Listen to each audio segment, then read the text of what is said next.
gonna jump into some shoutouts. I had my list and I lost it, and I'm very, very sorry. P Fox.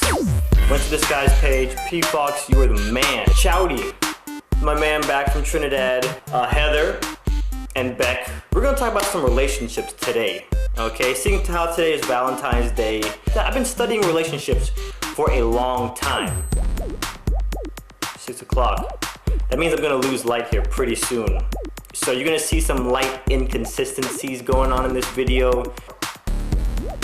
You see what I was talking about, the light inconsistencies? You just get thrown into relationships without any kind of knowledge about it. Imagine if driving a car, getting your driver's license was like that. Throw you into a car and say, okay, drive to California. Think of how many people you would run over. I decided I was gonna sit back and watch and become a relationship expert, an aficionado. My boy Robbie, when I was 12 years old, that was my first friend that got a real girlfriend, and I was fascinated by his relationship with his girlfriend. I would just sit back and just study every angle. And I could see how problems would start and see how you could fix the problems before they started. First thing I want to point out, for the single people, okay, there is absolutely nothing wrong with being single, okay? Society, for some reason, wants you to feel like you're incomplete if you don't have a boyfriend or girlfriend or in some kind of relationship to where you're getting some kind of action. Without further ado, I'm gonna go over some relationship do's first, okay? And then we're gonna go over the don'ts, just a few quick ones, all right? There's a reason God put your head above your heart. There's no brain in your heart for a reason, so don't try to think with it. It's good to listen to what your heart is saying, but make all decisions with your head. Here's a quick example of somebody thinking with their heart versus their head. Boy and girl broke up. Boy moves away, out of town. Girl, thinking with her heart, sells everything she owns and follows boy out of town. Not thinking with your head. Okay guys, just a quick example.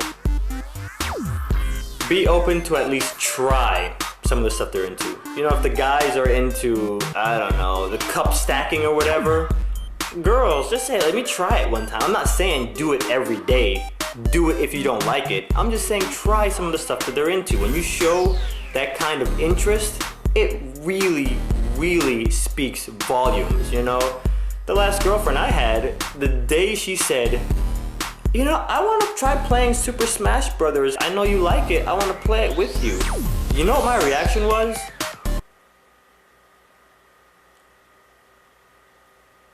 Will you marry me? That was my reaction, you know? I loved it. And then she turned out that she loved the game, you know? So show interest, just a little bit. I'm not saying devote yourself. You could say, I tried it, I didn't like it, but at least you tried it. That's all. Moving along. Compromise, compromise, compromise. Compromising is a big one, people.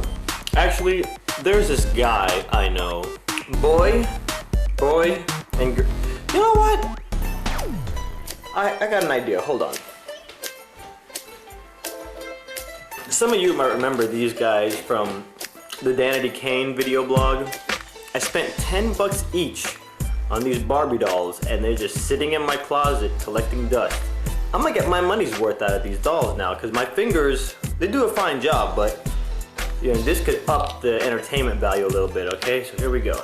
And for the record, I don't sit around playing with Barbies off camera. I only play with them on camera when I know people are watching.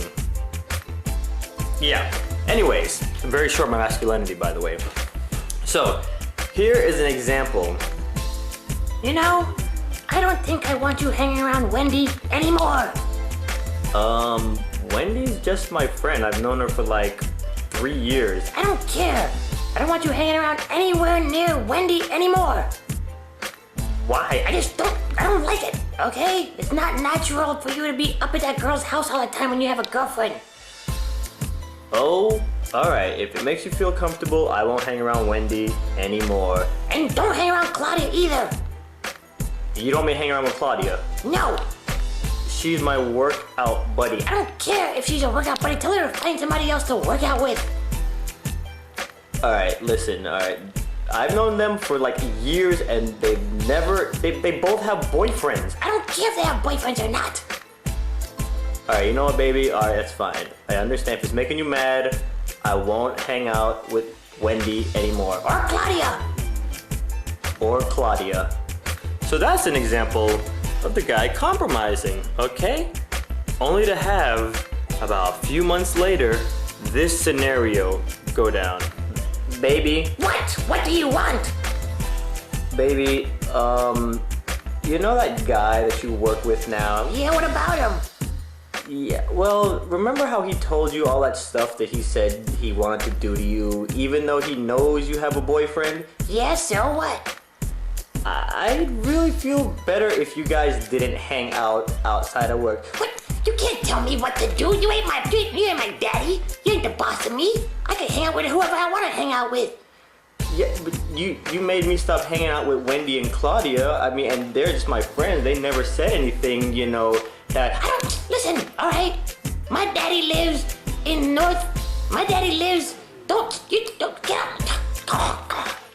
There's no compromise there. If you're in a relationship now, and there's no compromise, and you continue in this relationship, you're gonna run into problems, I promise you. If it's just this party running the show, or this party running the show, and it's just one party running the show, and they're not willing to compromise, you're not in a relationship. You are in a dictatorship. Look that up. That's a sign. Time to reevaluate and look back at things and how they're going and where they're going. Moving along. Continually try to discover new things about your mate. A lot of us, when we get in relationships, I've noticed just from observation, we get in these relationships and we get comfortable and we figure we know who they are. But continually make it a goal to continually strive to find out new things about them. These people, like I'm saying, they're universes. You're not gonna figure out a universe within a few months or even a year. There's gonna be constantly things that you don't know about your mate.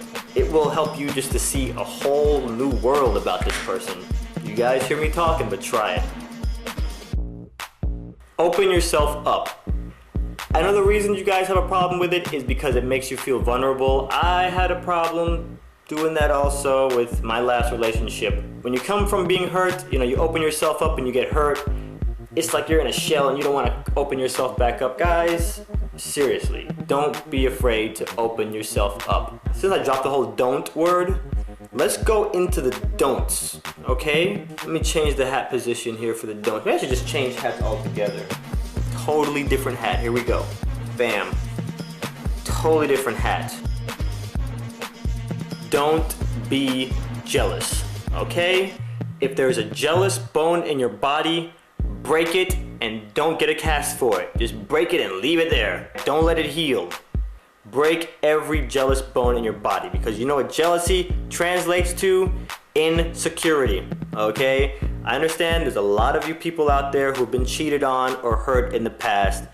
All right, that person has let you know what they're all about, okay? Some people do change, I understand that, but that does not give you an invitation to take all this insecurity that this other person over here has planted and now invested in this new person. Unless your boyfriend or your girlfriend gives you a reason to be insecure, all right, then don't be insecure with them.